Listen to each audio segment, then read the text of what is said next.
Bienvenue à toutes et à tous dans la capsule 13 du prix Diaspora et Développement. Nous sommes dans le bloc 2 de formulation et planification de votre projet. Et dans cette vidéo, nous allons parler de la gestion de vos partenariats pour être au mieux au service de votre projet ou de votre entreprise ESS. Grâce à cette vidéo, vous devriez mieux comprendre les enjeux liés au partenariat et leurs conséquences sur la réussite de votre projet. Également, identifier quelques actions pour consolider vos partenariats et mieux affiner l'analyse de vos potentiels partenaires. Mais qu'est-ce que le partenariat dans la coopération internationale ou l'économie sociale et solidaire ? La plupart des guides traitant du sujet parleront d'une relation de collaboration d'égal à égal qui vise à atteindre des objectifs communs. Il y a aussi une notion de vision commune et de partage équitable des droits, des rôles, des responsabilités, des ressources, mais aussi des bénéfices. Donc dans ces définitions, on voit d'abord très bien qu'il y a une notion très importante de partage équitable de pouvoir. Quand on a posé la question à des participants de nos formations, ce qu'était pour eux, sur quoi était basée une relation de partenariat, il y a des termes comme une relation de confiance, une relation de réciprocité, une relation basée sur la complémentarité, une co-construction, une vision commune, une relation basée sur le renforcement, l'ouverture et la gouvernance. Donc on voit qu'il y a vraiment ces valeurs qui sont un socle pour le projet, mais qui visent aussi une montée des compétences de chaque partenaire. On voit également qu'il y a une nécessité de mettre en place des règles de bonne collaboration, qu'il y aura certainement donc des éléments sur lesquels il faudra se mettre d'accord par une certaine formalisation. Ces valeurs qui sont la base du partenariat, évidemment, amènent aussi à des questions de perception différentes par les parties prenantes, d'où un certain nombre de difficultés et de risques dans le partenariat. Et c'est vraiment ce partenariat qui sera le catalyseur de changement, le projet étant sa concrétisation ou au moins une phase de sa concrétisation. Et c'est pour ça qu'il y a une immense importance à accorder au partenariat. L'évolution de la coopération internationale montre une nette tendance vers les projets multi-acteurs. Les organisations de la diaspora et de l'économie sociale et solidaire ont un rôle bénéfique à jouer. Parfois, elles permettent de resserrer les liens entre des acteurs qui peinaient à collaborer. Mais cette complexification pose des défis en termes de partenariat, parce que être partenaire et travailler en réseau, ce n'est pas pareil. Donc avec qui est-on vraiment partenaire et comment ? Par exemple, une association de diaspora qui appuie la création d'une coopérative de transformation agricole sera aussi liée à l'association de femmes productrices villageoises et également aux autorités locales qui mettent à disposition terrain et infrastructures. Et également à une fondation suisse qui les cofinance. Mais une autre association de la diaspora, elle aura scellé un partenariat avec une entreprise suisse pour faire du recyclage, qui reversera ses bénéfices de responsabilité sociale de l'entreprise à une ONG suisse pour renforcer un quatrième partenaire au Mozambique qui forme sur l'entrepreneuriat des jeunes et le recyclage. Donc, chacun d'entre vous aura un certain nombre de partenariats scellés. Mais il ne s'agit pas juste d'une signature sur un document qui finit dans un tiroir. On le verra après, l'accord de partenariat, d'ailleurs, ce n'est pas le début, ce n'est que la quatrième étape. Si on se réfère à l'échelle de la participation, l'approche partenariale implique à minima une cogestion, donc un partage dans les décisions stratégiques du projet, mais aussi vise une autonomie de chaque partenaire. Chacun des partenaires va grandir grâce au partenariat. Et donc, entre attentes, mauvaise interprétation et préjugés, de nombreuses difficultés sont au portillon de départ. Quand on a demandé aux participants de nos formations leurs difficultés au niveau de leur partenariat, elles ont d'abord évoqué le manque de confiance, les problèmes de communication, que ce soit étant au niveau des modalités, de la fréquence, mais aussi du contenu, de qu'est-ce qui est partagé en toute transparence. Et aussi des problèmes de flexibilité, d'adaptation, de rigidité des structures. Donc, on a vu des exemples où, par exemple, une association avait comme partenaire une entreprise sociale au Burkina pour faire de la formation en agriculture biologique à des apprentis et à développer un modèle de ferme agroécologique et bio. Toute la complémentarité des compétences était au rendez-vous, mais ce sont vraiment ces difficultés de confiance, de pression, de mauvaise interprétation, de manque de partage des informations qui ont amené le projet à être vraiment en péril. Les participants des formations ont aussi relevé des difficultés à gérer dans des partenariats, aussi bien des professionnels que des bénévoles qui ne travaillent pas au même rythme. Également une incertitude d'engagement d'un partenaire sur la durée qui rend difficile la motivation des équipes. Évidemment, il y a des contraintes financières et temporelles du projet. La redevabilité du projet commun est également une grosse source de difficultés, de conflits dans les partenariats, de rendre des comptes aux bailleurs. Et parfois, ça peut être un manque de clarté dans le projet, hein, au début, dans le dossier, et aussi dans l'établissement des mécanismes de suivi. Nous avons été étonnés que les intérêts divergents des partenaires n'arrivaient pas du tout en tête des difficultés. Mais on s'est rendu compte en suivant des projets que parfois c'était l'interprétation en fait de ces intérêts. Parfois sur le terrain, les bénéficiaires pensaient que c'était les proches, la famille proche de l'association de diaspora qui bénéficiaient davantage dans le projet, or que ce n'était absolument pas le cas. Donc plutôt des mauvaises interprétations d'intérêts divergents que de réels intérêts divergents.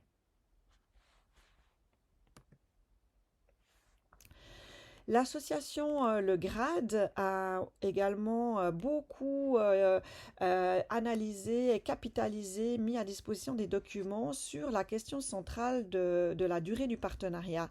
Est-ce qu'on est partenaire le temps d'un projet ou est-ce qu'on est partenaire le temps d'une vie ? Et donc, je vous invite à aller aussi consulter ces ressources qui ont des conséquences sur la motivation et l'implication des parties prenantes.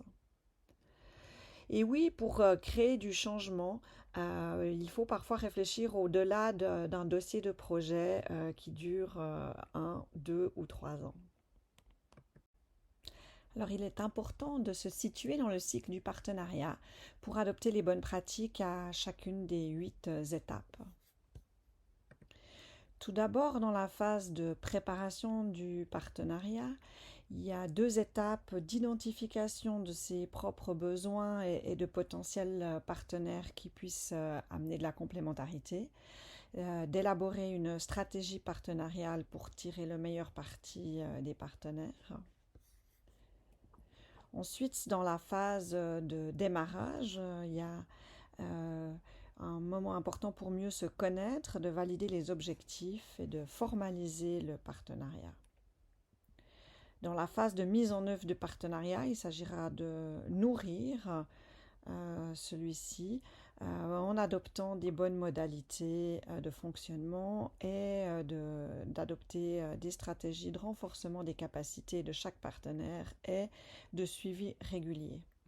Et enfin, la phase de désengagement pour permettre une autonomie des partenaires et une pérennisation du projet. La préparation d'un partenariat prend du temps et c'est une phase cruciale. Avez-vous identifié vos faiblesses et sur quelles capacités vous souhaitez vous renforcer? Quels sont les partenaires qui pourraient vous être le plus complémentaires, qui auraient une bonne adéquation dans les modes de fonctionnement? Et puis, avez-vous demandé des avis externes sur des éléments précis? Des grilles de diagnostic peuvent être des outils précieux pour ne pas passer à côté de certains éléments. D'ailleurs, ça veut dire quoi, bien se connaître? Se connaître soi-même et connaître l'autre. Parce qu'entrer en partenariat, c'est aussi une opportunité de mieux se définir, délimiter mieux sa propre identité, ce qu'on veut faire, mais aussi ce qu'on ne veut pas faire avec nos ressources disponibles. Et la partie visible d'une organisation, quand on est dans une phase d'identification, de sélection de partenaires, c'est la pointe émergée de l'iceberg. On voit les résultats visibles, des rapports annuels, un organigramme, euh, éventuellement un audit, une charte, mais tout ce qui est immergé ne se voit pas. Et pourtant, ça peut être très dépendant d'un profil identitaire d'une organisation, en particulier quand vous allez travailler avec des organisations de base de la société civile. Euh, Vous allez y comprendre peut-être une culture de travail particulière, une stratégie cachée, une perception différente de la gouvernance, mais aussi des pressions, des enjeux de pouvoir. Effectivement, une toute jeune organisation nouvelle née, il y a beaucoup de vigueur et de volonté, mais parfois un certain chaos créatif et être dispersé, ce qui complique les relations de partenariat.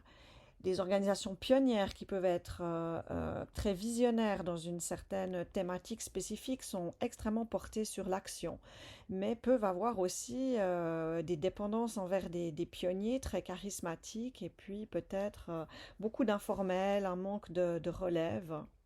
Tandis qu'une organisation dans la fleur de l'âge aura certes une très grande reconnaissance, mais aura un grand focus sur l'institutionnalisation de sa structure, parfois avec des difficultés d'amener des approches différentes, avec un certain formatage, mais aussi de circulation de l'information à la base.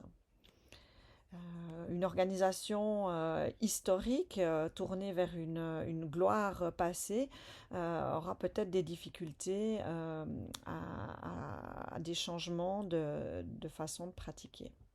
Et puis une organisation très organique, basée sur le travail en réseau, sera peu structurée et peut-être ce sera difficile d'identifier qui finalement porte une certaine responsabilité. Ça peut être éclairant pour choisir ses partenariats. Nous vous proposons cette grille simplifiée pour analyser chacun de vos potentiels partenaires. La première rubrique sur l'adéquation des valeurs, de la gouvernance et des postures est à souligner parce que la complémentarité des compétences ne suffit pas. Nous avons de nombreux exemples qui le démontrent. Des inadéquations de posture peuvent vraiment être un frein pour l'appropriation et le portage du projet, donc sa pérennisation. Il est important de comprendre comment se positionne un partenaire par rapport à vous, mais aussi vis-à-vis des autres acteurs, des bénéficiaires. Est-ce qu'il y a des postures d'être dans l'attentisme, de considérer certains comme des experts de terrain, des mandataires ou prestataires, et donc qui écartent d'une relation partenariale d'égal à égal? Ce sont des termes utilisés fréquemment qui peuvent vous éclairer. Solidarité Afrique Farafina, sur la base d'un diagnostic similaire, a mis en place en amont d'un grand projet à l'échelle de 26 villages tout un travail sur les postures et les préjugés. afin que chacun puisse être un partenaire d'égal à égal et être pleinement engagé dans le projet. Et il s'est beaucoup agi de discuter sur les valeurs de partage, de respect, euh, de solidarité, de dignité pour mener un projet. Et ce travail sur des valeurs socles ont vraiment permis à chacun de déployer un engagement fort qui a été un facteur de succès dans les projets de l'association.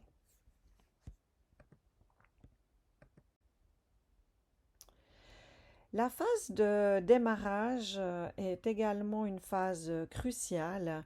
Il s'agit de valider cet alignement d'objectifs, donc de chercher derrière s'il n'y a pas des préjugés sur la compréhension des objectifs, et puis également d'établir une convention.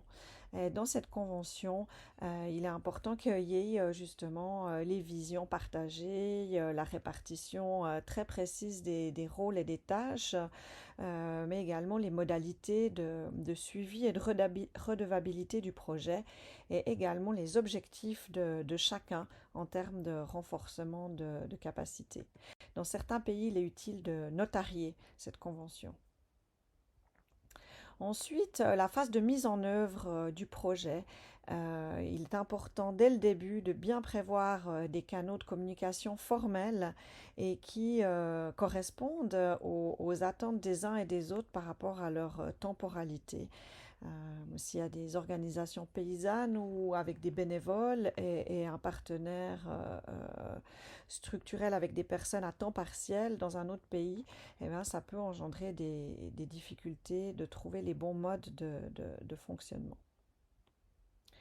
Il s'agit aussi de faire un point régulièrement sur la progression des partenaires. Est-ce qu'il y a eu assez d'apprentissage organisationnel? Est-ce qu'il y a des besoins de renforcement de capacité?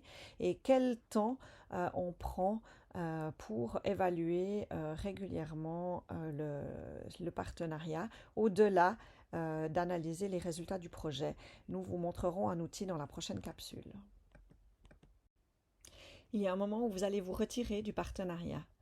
Et c'est bien de le penser dès le début pour prévoir une stratégie d'autonomisation et de pérennisation des résultats au-delà du projet.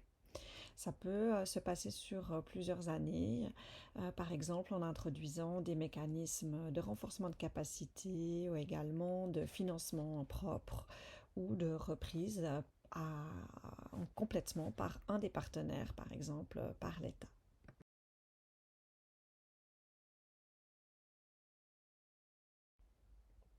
Et pour terminer, nous vous proposons donc d'utiliser la fiche technique de la grille de diagnostic pour vérifier l'adéquation de vos partenariats.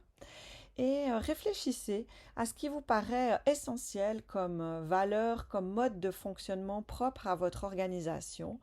Et comment pensez-vous que ça puisse être perçu par votre partenaire? Le connaît-il déjà?